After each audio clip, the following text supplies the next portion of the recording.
Hello everyone, I'm MVL, and in this video we're finally going to be taking a look at the new game room. I recently moved into a new place and that meant a new game room to store all of my consoles, my around 2,000 physical games in my collection and everything else. So sit back and check out this game room video. I'm going to show my consoles first. As you can see, I have a fair few consoles and handhelds as well, and I also have a Crt TV which I love for Zapper games. So let's dig in to my consoles. You may notice not everything is plugged in this video. That was partially to not have cables all over the floor, especially for this video. Here we have a Wii U and a Wii. There's also an American Wii which had the black top there. I use that to play Japanese and American games. And there we see the Nintendo GameCube, which has a Game Boy player attachment to it, which is fantastic. I also use the Rad2X on this, which is a line doubler, and that uses the RetroTink technology. I got that from Retro Gaming Cables and they are fantastic. There's a few frequently used Nintendo controllers behind those consoles, including the new old school controller for the Game Boy player on the GameCube. Underneath that we have the Master System 2 and the Game Gear attachment for the Mega Drive Model 1, as well as the Panasonic 3DO. Under that we have a Super Nintendo, of course a PAL model because I'm in the UK, and a Nintendo Entertainment System which I have modified to be a front loader with a blinking light win. And under that we have some more consoles, including the Sega Mega Drive Model 1 and the PlayStation 1, Atari 2600 and a Pong console there as well. Here we have my Vectrix, which is a fantastic system, next to another fantastic system, the Retro Freak, which has come in really handy in recording videos from retro content. Here's the Vectrix controller, which is a little broken, but it still works fine. And on top of that, we have a bunch of memory cards and a Dreamcast VMU and things like that I use for systems that I use quite often. Underneath that, we have some more consoles, including the TurboGrafx 16 PAL version, unfortunately, so it can't use the CD attachment, and you have the Nintendo Switch there and some controllers. Then we have the PlayStation 2, the PlayStation 3, the PlayStation 4, and the Xbox 360. Now next to that we have my Crt TV. This is a Philips CRT and it has replaced my Sony Trinitron, which unfortunately I dropped. And under that we have my Nintendo 64 and my Sega Saturn and my Dreamcast. And by the way, I have the systems going into this TV with RGB SCART from Retro Gaming Cables, but we can't forget about the Philips CDI, can we? So there's that. Next up we have my modern screen, and well, it's quite old but it's modern for me. That's my Sony Viera, and on top of that we have all of my motion controller nonsense on that peripheral right there. And underneath that we have my Sega Mega Drive Mega CD Model 2, and then underneath that we have my original Xbox, which is on at the moment with Shenmue 2 on the big screen, and that is also going through a RGB SCART cable from Retro Gaming Cables. Under that we have the Xbox One, awkwardly titled, there as well. And here's my PC. It's a new PC with a new Philips monitor, and in this new setup it's always set up and ready to go when I want to make a video. Here's my handhelds right here, including the Pro 200 computer game system. I have a lot of nostalgia for this little thing, even though it's absolutely terrible. But here's some good handhelds like the Game Boy Advance SP. It's not a 101, but I still love it. Then we have the original DS, the 3DS there, that's a Pokemon Y model. Here's the PSP, and this is the Final Fantasy VII model. And there's the Evercade, a new but really awesome handheld. And here's some devices I use to help me record. There's a RetroTink 2X SCART and the RetroTink 2X Pro multi-format, and this HD converter I primarily use just for the PlayStation 3 because that console is a pain to get video out of. Now here's the HD 60S from Elgato that I use to capture gameplay footage, which is also very useful. And I almost forgot the PlayStation TV there, which is like a Vita TV. But yes, the PC is always set up and ready to go. You see it running RetroArch here, which I can use to play arcade games as well. And I tried running arcade games with the Super Retrocade, but it wasn't quite the way I wanted to. But this new PC runs them absolutely amazingly, so I'm very happy about that, and I'm glad to have a system that I can do my videos on, but also play arcade games on as well. It will also play new PC games, and I have a CD attachment for that if I need to play my old PC game collections as well.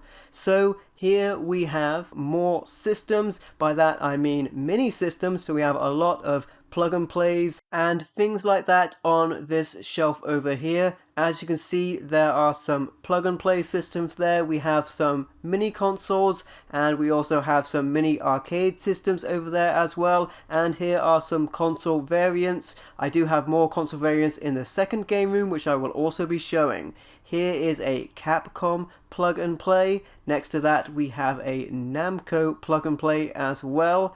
And then next to that we have the Space Invaders plug and play, which I really like. This thing looks awesome. Underneath those we have some mini consoles, including the Mega Drive Mini. This is the European version. I actually want to get the Japanese version because that has the game Musha on it. There is the Core Graphics Mini, which is the European version of the Turbo Graphics Mini. And buried underneath a bunch of controllers there is a PlayStation Mini, rightfully buried.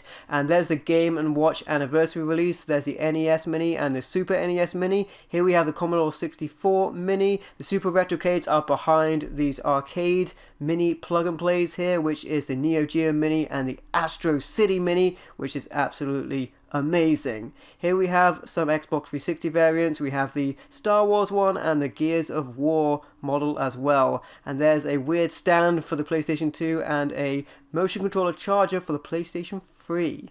Now let's take a look at the games, but before we do, I'd like to mention these boxes I have laid out on the top of the shelves. I'm really happy to be able to have these front facing and not stacked up so you can't see them like they were in the previous game room. I really like how this looks on display, and I'm hoping to continue that theme as I add more to the game room. So hopefully these won't get packed away, they'll get to stay up displayed like that because I really like that. As you can see, they're anywhere where there are shelves, and I'm always adding new stuff to the game room. I'm actually adding new shelves. I added new shelves after this video, so the game room is growing as well. But you can see a lot of good boxes here. Some of these have the items still inside of them, like the Super Game Boy there and the DK Bongos, but others of these boxes are empty because I'm using the contents elsewhere in the game room. Now we're going to start in this cartridge corner, as I like to call it. In this area I have all of my loose cartridges in various disheveled shelving right here, but I love it. I have boxed games elsewhere, and you'll see those later in the video. Underneath this Game Genie here, we have the Nes Loose Cartridges. The Nintendo is one of my favorite systems to collect loose cartridges for because they look great and they stack really well. Next to that I have a couple of Famicom loose cartridges. There's Space Hunter, and underneath that we have some Super Nintendo loose cartridges. As you can see here, these are PAL loose cartridges. Because I'm in the UK, they do not have end labels like the American cartridge you can see above them, which is really awkward. So it's quite difficult to shelve these and see what you have. I also have some Super Famicom loose cartridges, which look very similar to PAL cartridges, of course. There's the Game Boy Player box, the DK Bongos box on top of the Nintendo 64 loose cartridges, another system that does not have end labels, so it's really difficult to store them and display them in any practical way. Here's a new addition to the game room, this cabinet here with these doors on it. I'm not sure what it was meant for, maybe spices, but I've got some spicy Game Boy loose cartridges inside of this, and I really like this as a storage solution. It's a great way for me to keep my loose Game Boy, Game Boy Color, Game Boy Advance, and some other things in there as well. There's a boxed Super Game Boy and a Zelda DS case above this cabinet. Inside you can see here are some original Game Boy games, and underneath that we have some Game Boy games and Game Boy Color games there as well. That one on the end is Perfect Dark, which is a different shaped cartridge, and then we have Game Boy Advance cartridges in there as well, and we also have some TurboGrafx 16 hue cards on the end there. Moving on to some Sega cartridges, we start off with the Master System. They don't have end labels despite the sticker going around on the cartridges, except some of the white labeled cartridges do. which is very awkward. The loose cartridges are certainly very awkward to display. There's some Game Gear cartridges, especially when they don't have end labels, I can tell you that. We have some Mega Drive cartridges here. They are all sorts of different shapes and sizes, which I think makes them very fun to collect for. This one here is the Sonic and Knuckles lock-on cartridge, but the cartridge door is missing. Under that we have Berserk for the Vectrix and Mario Bros for the Atari 2600. I've deliberately left some space here for the Sega games to move into. Here's Ms. Pac-Man for the 2600, one of my favourite games on that system, and there's the rest of the 2600 games. They're both PAL and NTSC games in that collection. Now we have some 3DO games and CDI games and a couple of oddities like PC Engine and TurboGrafx-16. There you can see the 3DO games right there. Moving into the Philips CDI games. This is some good stuff, I tell you. And then we have the PC Engine and TurboGrafx-16 boxed games, the few that I have boxed. Now, one thing I do want to do here is maybe take these out, move them somewhere else, so I can put some, maybe the Super Nintendo cartridges into that space, and then have more room for the Nintendo cartridges, but I'll speak more to how I want to develop the game room as we move on through the video. So, taking a look at the rest of the games in the game room. Now, I know I glossed over some of the loose cartridges there, but just because it would take forever to drag them out and show you every single one, especially when they don't have end labels, let's move on to some of the more modern games. Here for the Mega CD, disc-based media here, we have a bunch of great games, and then we move on to the Sega Saturn here as well, with some long box games. There's Christmas Nights into Dreams on the Sega Saturn. This was a promotional disc that came with a magazine, but it is awesome. And I also have some Sega Dreamcast stuff here as well. Now, for some reason, I don't run into a lot of Sega disc-based games out in the wild. Maybe everyone's holding on to them. Dreamcast packaging is actually pretty weird. Shenmue is 2 individual cases in a sleeve, and there's Zombie Revenge there in case you couldn't see it in the shadows. Now let's move along to the rest of the games on these shelves over here. First of all, we have some Sega Master System, Sega Mega Drive, and at the bottom there we have some Evercade cartridges as well. So for the Master System, I have a bunch of games that are complete in the box, although some of them may be missing the manual. I don't keep a great track of that. On the far right there, as we move into Mega Drive, that was a Japanese copy of Ghouls and Ghosts. Here's the Mega Drive complete in box here. I really love the Mega Drive. It is one of my favorite systems, so I'm happy to have a good amount of complete in-box Mega Drive games in my collection. There are a couple of oddities that I do need to upgrade to an official cartridge as well, such as Raiden Trad. I believe this is an unlicensed reproduction. And I really do need to get some of my loose cartridges upgraded to boxed games. Here's my Evercade cartridges so far at the time of recording. They are fully licensed new collections of retro games for the Evercade. That system is awesome. And this is pretty awesome as well. These are cartridge holders for the Nintendo Entertainment System. We move on to my Nintendo shelf, pretty well set up there. One thing I have been thinking of doing is moving the games from the shelf to the right of this, which would be PlayStation 2, to give the Nintendo games more space. At the bottom there we have some long box 3DO games. Here's the Nintendo Entertainment System games complete in box. There's a Famicom game there. As we move on to the Super Nintendo games, you can see a couple of custom cases there. On the far right there is a Super Famicom game, and as we move on to the Nintendo 64, there's a custom case for the Aiden Chronicles. Custom cases can be really handy if you've got a loose manual to keep together with a loose cartridge, although if I get a game with a custom case, I tend to keep it in that. As you can see, these are in box protectors, which I got from My Games Vault, and they are very good for keeping the boxes in great condition and preventing damage to them. Now we have the GameCube here, and I love the GameCube. We move on to the Wii as well. I want to highlight one GameCube game though, which is Mario Kart Double Dash. This just had a sticker on it to say it had the Zelda bonus disc, which I got with the Platinum console when it came out. There's nothing on the box whatsoever to say that, and I just wanted to pull that out and show you that oddity for the PAL version. I'm not going to pull out every single game, otherwise this video would never end, that goes without saying, but I do want to highlight a couple of things like this black box Wii game Pandora Tower. You don't see a lot of Wii games in a black case, so I thought I would show that to you. We then move on to the Wii U. I think the most expensive Wii U game I have, without a doubt, is Project 05,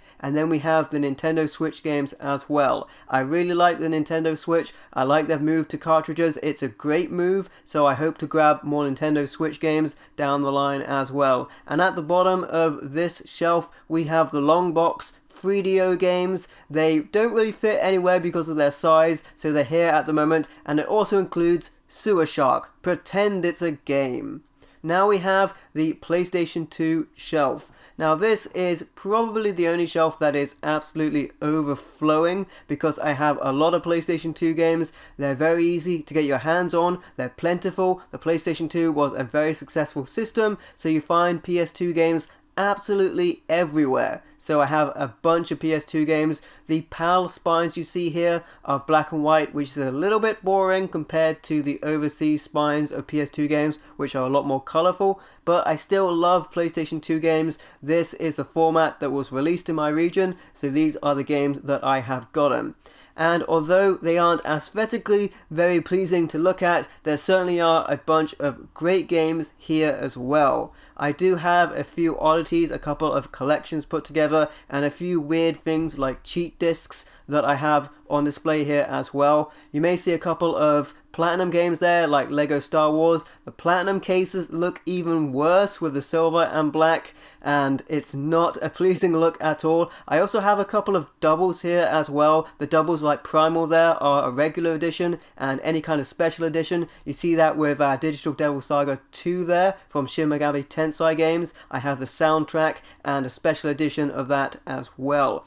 And at the bottom here we have just whatever would fit. I'm thinking of moving the PlayStation 2 maybe to a place where I can get a little bit more space for it. We move on to the PlayStation 3 here and the PlayStation 4, very much the modern console games here. And at the bottom there I have the PlayStation Portable, and there's also some Vita games knocking around there as well. Now we have the PlayStation 3 as you see here. I've started to add complete special editions with the rest of the games if they're small. If they're very big, I just take the game case out and put that with the rest of my games, and I put the big case elsewhere because that won't fit on the shelf very easily, and I think that's a practical way to do it. I also put things like the Kingsglaive Blu-ray there along with the Final Fantasy 15 game because it seems appropriate, and the odd collectible like those Tomb Raider trading cards with the games there as well. If you're wondering what that random steelbook is on top of the games with nothing written on the spine, that is Watch Dogs. I hate it when stuff doesn't have anything written on the side. Here's the PlayStation Portable there, a couple of special editions with those games. Again, if the outside box is too big, I put that elsewhere. But if the box is small enough to go with the rest of them, it can go with them. I love the PSP. There's a Silent Hill experience there, a special UMD, and then we have a couple of PlayStation Vita games there as well on the end. Now we move on to the Xbox games, and starting with the awkwardly titled original Xbox, and moving on to even more awkwardly titled systems with strange numberings and names. Now, I know some people do consider the original Xbox and things like the PlayStation 2 to be retro, but I don't really feel it to be retro myself. Now, one way it has been described to me, and I get the understanding here, that if you need some sort of converter to play it on a TV that only has HDMI, like a very modern TV, it could be considered retro. But I don't necessarily agree with that. I think when you get to disc-based media, 32-bit media, and especially 3D games, that doesn't really have that retro aesthetic. But then again, I can certainly see this stuff being considered retro as time moves on. I will say, original Xbox games are very easy to get your hands on these days, and often they're quite cheap, and there's a ton of great games on that system. We'll move on to the more modern Xbox 360, because they couldn't call it the Xbox 2. And there's a bunch of great games on here. 360 just had to be more than the PlayStation 3, but I will say with the Xbox 360, at least it doesn't have HDCP like the PlayStation 3 does. So the Xbox 360 is a lot easier to record than the PlayStation 3 is. Now, one other thing I want to mention about recording when you move on especially to the Xbox One, which is a really awkward name for their third console, is that they have this backwards compatibility feature, admittedly not native to the hardware itself. It runs through the online services, but it means you can play your old games on your new system and record them at even better quality and even easier than you would have on the earlier systems. There's a lot of great games on the Xbox 360. These games are really cheap to get your hands on these days as well, so I recommend picking them up, especially as backwards compatibility has been making some of the previous generation games titles rise. You see a few Xbox One games there as well. I prefer the controller on the PlayStation 4, so I tend to only get exclusive games for the Xbox One. Here we see some of my boxed Zappers, and I can't believe that Micro Uzi actually got released. That thing looks insane. Here are my Game Boy, Game Boy Color, and Game Boy Advance, moving on to DS and 3DS games. Many of the boxes here don't have their names on the right facing, so they're a little awkward to display, and as you saw earlier, I have a lot more loose cartridges than I do boxed for the Game Boy. But as we go on to the DS and the 3DS, because those cartridges are a lot smaller, I like to only collect those in the box as opposed to loose cartridges, because I think they would be too difficult to display and I would lose them if they were loose, because they are very small. But the DS is an awesome system, so is the 3DS. The only downside to that system, I think, is there's no reliable way to capture the footage it could really do with a video output function like the PlayStation Portable has. But to be fair, there's a similar case with the Vita, where the Vita TV can't play all of the Vita games. But speaking of PlayStation, let's take a look at my PS1 games.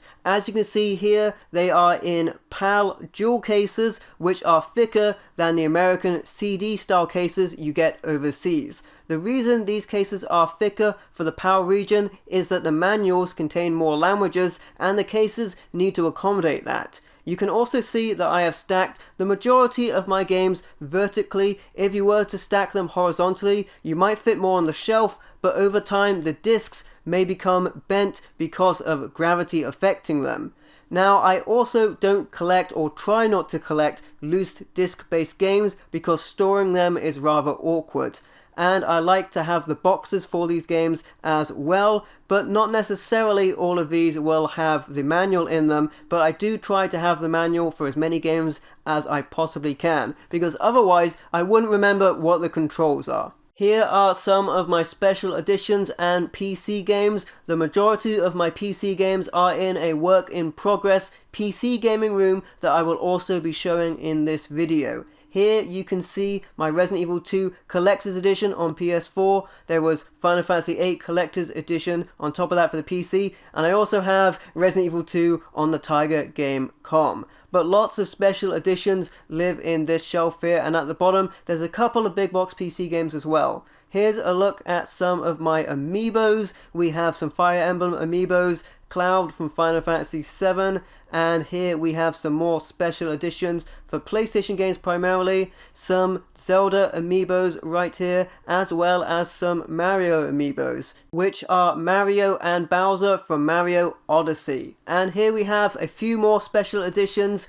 and there is a Mario Anniversary Amiibo as well, and here we have some Xbox special editions for the 360 and the Xbox One. And at the bottom here we have a couple of boxed Atari 2600 games and PC games, including Amiga and Commodore 64, and many kinds of vintage computer games as well. And there's some more big box PC games down the bottom there, but there are more in the other room which I will be showing as well. Now there's more in this room I want to dive into just before we do that, and you may be wondering where I keep all of my cables and controllers. Well, under the couch here is where I keep most of my cables. Lots and lots of cables. That's what most of those boxes are holding. And these two ottomans on the side of the couch, I think, are a pretty elegant way to store the controllers to keep them out of sight, and they're nicely divided this way. Now, if you're wondering what the deal is with the bags, I use grip seal bags on many of my controllers and things like that, just to stop the cords becoming a tangled and unholy mess. I keep PlayStation and Xbox controllers in this storage container. There's some oddities there, like the PlayStation motion controller and the fight stick that looks like a PlayStation 1 console. In the other container on the other side of the couch, I mostly keep Nintendo controllers and Sega controllers in here, and a couple more oddities. So for the Nintendo controllers, I have some cool stuff here, which includes peripherals and third-party controllers. There's the Sega controllers, as you can see, and here's a bunch of random controllers like CDI controllers and Atari console controllers. Anything too big will go in one of these containers under the couch as well. Now, what I would like to do is sort out my cable management, my video cables here. I have a couple of switches that haven't been set up, and I have a bunch of SCART switches as well. I would like to put something between the TVs to put all of my cables into so they're not in the way. I would also like to maybe get some kind of glass cabinet in the middle here for some of my special editions. Funnily enough, shortly after recording this video, I added 2 more shelves to the bare wall on the left there by the PC games. But let's check out the other game room, where I'm currently putting my PC games into.